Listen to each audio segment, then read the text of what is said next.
Hello guys, आज हम बात करेंगे इन्फिनिक्स 11S के बारे में और इस फोन के अंदर प्रॉब्लम्स के बारे में और जानेंगे इस फोन के अंदर क्या क्या प्लस पॉइंट देखने के लिए मिलता है और इस फोन के अंदर क्या क्या माइनस पॉइंट देखने के लिए मिलता है और इस फोन को हमें खरीदना चाहिए या नहीं चाहिए। तो फिर सारे डाउट में क्लियर करने वाला हूँ, तो फिर प्लीज वीडियो को एंड तक देखिए और इस चैनल पे आप नए हैं तो नीचे तो सब्सक्राइब बटन को अभी सब्सक्राइब कर दीजिए और बेल आइकन को प्रेस कर दीजिए, तो यूट्यूब पर लेटेस्ट वीडियोस के अपडेट मिलते रहेंगे आपको सबसे पहले। कमेंट करना मत भूलेगा। तो फिर इन्फिनिक्स हॉट 11S के अंदर आपको कौन सा चीज थोड़ा बेटर लगता है, तो फिर प्लीज कमेंट कीजिए और वीडियो को एंड तक देखिए गाइस। तो फिर वीडियो को स्टार्ट करते हैं।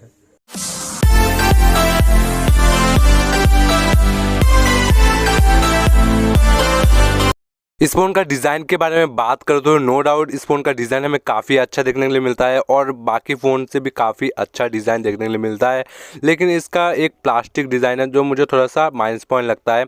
लेकिन इस फ़ोन का प्राइस जो देखने के लिए मिलता है काफ़ी कम देखने के लिए मिलता है, 10,999 के अंदर देखने के लिए मिलता है, जो काफ़ी वैल्यू फॉर मनी बोला जाता है। और इन्फिनिक्स का सबसे बड़ा माइनस पॉइंट है इसका जो सर्विस सेंटर है, काफ़ी चीप क्वालिटी का सर्विस सेंटर आपको देखने को मिलता है। ज़्यादातर सर्विस सेंटर आपके सिटी में अवेलेबल नहीं होते हैं और गाइस जो इन्फिनिक्स का सबसे बड़ा माइनस पॉइंट है। फोन का कैमरे के बारे में बात करूँ, नो डाउट आपको 50 मेगापिक्सल का कैमरा देखने के लिए मिलता है, जो सबसे बड़ा कैमरा देखने के लिए मिलता है इस फोन के अंदर।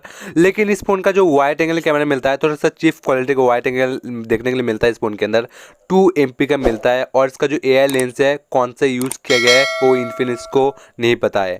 और इस फोन का 8 MP का आपको सेल्फी कैमरा देखने के लिए मिलता है, विथ सेल्फी लाइट मिलता है, जो आपको LED फेस लाइट देखने के लिए मिलता है सेल्फी कैमरे के अंदर, जो काफ़ी अच्छे फीचर देखने के लिए मिलता है इस फोन के अंदर।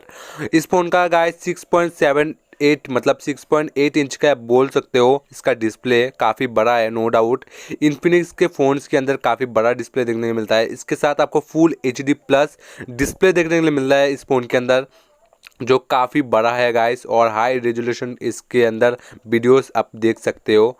और इसके अंदर आपको 90 हर्ट्ज का डिस्प्ले देखने के लिए मिलता है। लेकिन इस फ़ोन के अंदर एक कमी है, जो सुपर एमोलेड इस फ़ोन के अंदर आपको नहीं देखने के लिए मिलता है। आप एक ऐसा फ़ोन ढूंढ रहे हो सुपर एमोलेड डिस्प्ले चाहिए, तो फिर सॉरी इस फ़ोन के अंदर नहीं है, जो मुझे एक सबसे बड़ा माइनस पॉइंट लगता है।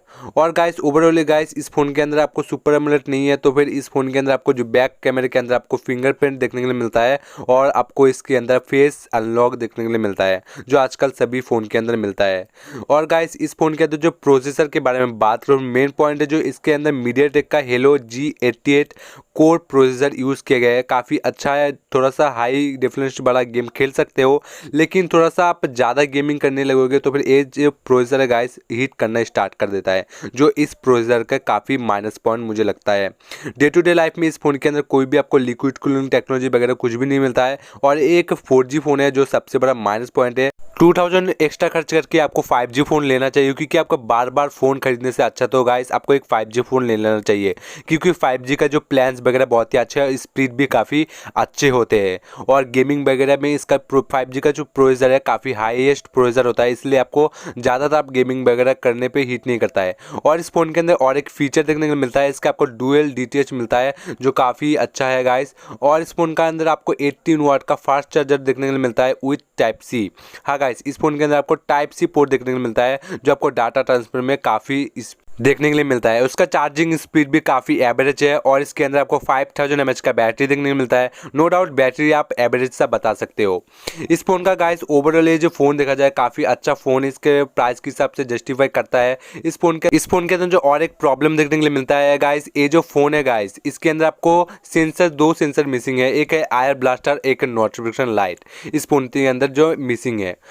इस फ़ोन का सबसे बड़ा और मेन प्रॉब्लम है इसके फ़ोन का UI। ऐसा मैं क्यों बता रहा हूँ, पर्सनली मैं यूज़ किया है इसका UI को XOS 7.6 Android 11। No doubt Android 11 पे आता है, लेकिन इतना भी अच्छा नहीं है। आप ज़्यादातर गेमिंग करने लगोगे तो फिर इसका UI काफ़ी होम स्क्रीन में आ जाता है, जो सबसे बड़ा बग है।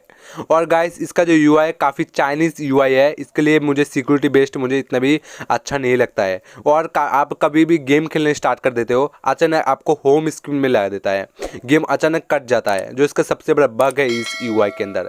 एक है चाइनीज़ UI, उसका सर्विस सेंटर भी इस फ़ोन का सर्विस सेंटर भी काफ़ी जगह पे अवेलेबल नहीं है, जो इस फ़ोन का सबसे बड़ा माइनस पॉइंट है। और इस पर्सनली में इस फ़ोन के अंदर जो एड्स देखने को मिलता है, जो सबसे बड़ा एक प्रॉब्लम है।